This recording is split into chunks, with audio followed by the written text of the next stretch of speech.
Hi, my name is David Feldman, and welcome back to another Building Great Marriages video.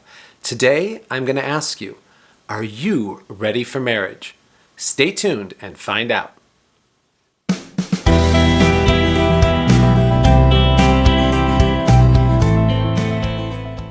So in my practice, I see clients at all different stages of their relationship life. Some of them are before dating, some of them are during dating, some of them are already married, and some of them are going through the process of divorce.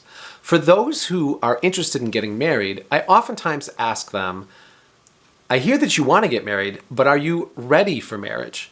And most of the people who I ask are very confused at that question because why wouldn't somebody be ready for marriage? After all, they're dating somebody, they're very close to this person, they've spent many years together possibly, and they want to take the next step and get married.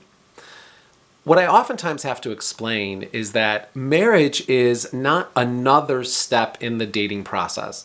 Marriage is the actual beginning of your journey together with your spouse for the rest of your life. Most of the time, this comes as a shock because for most people, it seems like a pretty straightforward progression from courtship to dating to long-term relationship to marriage. And then that's the pinnacle of our lives together.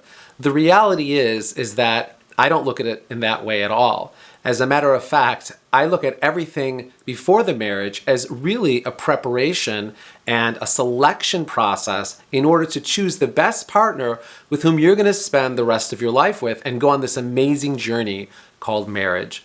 But before we do that, I always want to know and help them clarify, are they ready?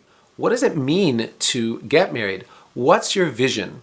So to that end, I have 3 questions I always ask that helps my clients really come to terms with a better definition of what they're looking for in a relationship and in marriage in particular. So the first question I ask my clients is, what does marriage look like for you? When you think of your married life with your spouse, what does that look like? What are you doing? What are your roles? What is your responsibility?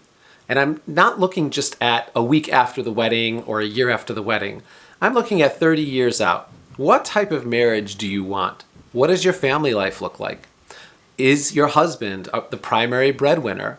Do you want him to be responsible primarily for the finances? Is your job going to be to take care of the kids or vice versa?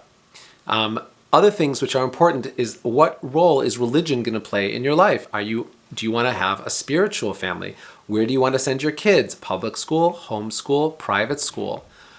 What's the role of extended family in your relationship? Where do you want to live?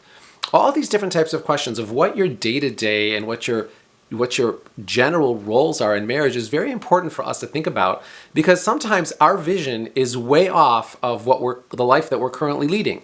If you're leading the life of a single person living downtown Manhattan, going out to bars and enjoying that nightlife, and you're really connected with this guy who shares that same thing, but in your mind, marriage is a white picket fence in the suburbs somewhere, you may want to qualify that with your partner before accepting the engagement ring. I once had a good friend of mine who was very, very into family. He came from a beautiful family, and they never really spoke to his spouse about having kids. Maybe once or twice, and they got engaged and they got married, and lo and behold, it turns out that she never wanted to have kids. And he's been married many years, but this was a huge shock to him that his partner in life never really wanted to have kids. So these are all different types of things. What your family life, what marriage looks like to you is really important. That's question number 1. Question number 2 is, what are you looking for in a spouse? And when I say looking for in a spouse, I'm primarily talking about what character traits do you want your spouse to embody? So I just recently was working with a client on this, and she gave me some for her future husband. She wants him to be a man of integrity. She wants him to have high morals and a strong spiritual backbone. She wants kindness, passion, affection, compassion, loving kindness. She wants patience. She wants him to be flexible in his opinions, non-dogmatic. And for her, the exercise of thinking of what character traits her husband should embody was eye-opening and mind-blowing because she'd never really spent that much time. She figures she'd fall in love with somebody who she likes, somebody who she admires, and next thing you know, they would move on to marriage. Not a good idea. It's best for you to have in your mind some sort of character-based qualifications for the person whom you want to spend the rest of your life with. Very important. It'll tell you a lot about yourself and a lot about your partner. And the third question I ask, which is the most important question, is who do you want to be when it comes to your marriage? How are you going to show up in your marriage? This is by far the most difficult question because most of us look at ourselves as if we're ready, we're all in, we're a great partner, right? But when I ask you to put it into words, into thoughts, who am I going to be in a marriage? That oftentimes causes people to stop and think. What type of spouse am I going to be? Am I going to show compassion for my partner? Do I want to be a good listener? Do I want to be supportive? This one client said to me that she wants to be extremely supportive to her spouse and she wants to help him build his dreams. She wants to learn how to be more domestic so that she could take care and nurture her husband and her future children. She wants to be spiritual and bring that energy into the home. There were so many aspects about herself which she realized that she needed to work on in order for her to be the woman who she wants to be in her marriage. This is a very important question to ask yourself and to start thinking about and preparing yourself for being in a long-term marriage relationship.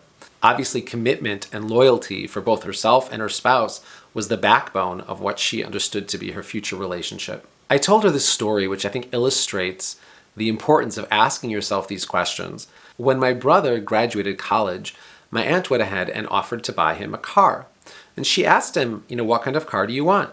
So he said, of course, what kind of car do I want? I want I want a 6-cylinder. I want it to be a sedan. I want it to be fast. I want it to be, red. I want it to be whatever his color's choices were.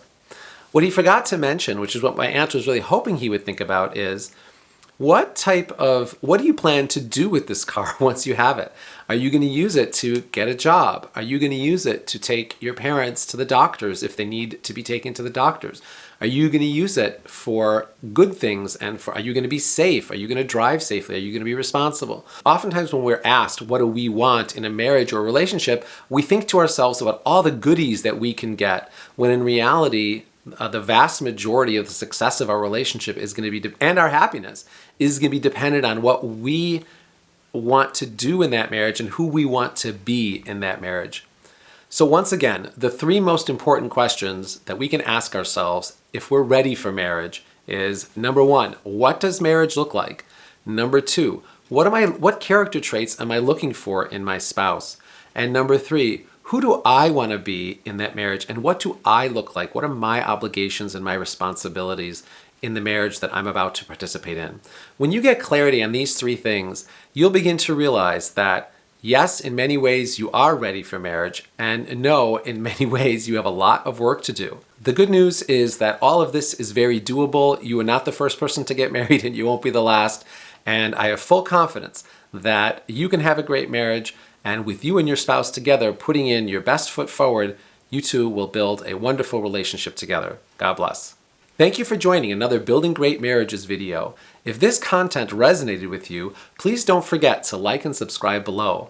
Visit me at David Feldman on Twitter or on my website at www.davidfeldman.com. See you there.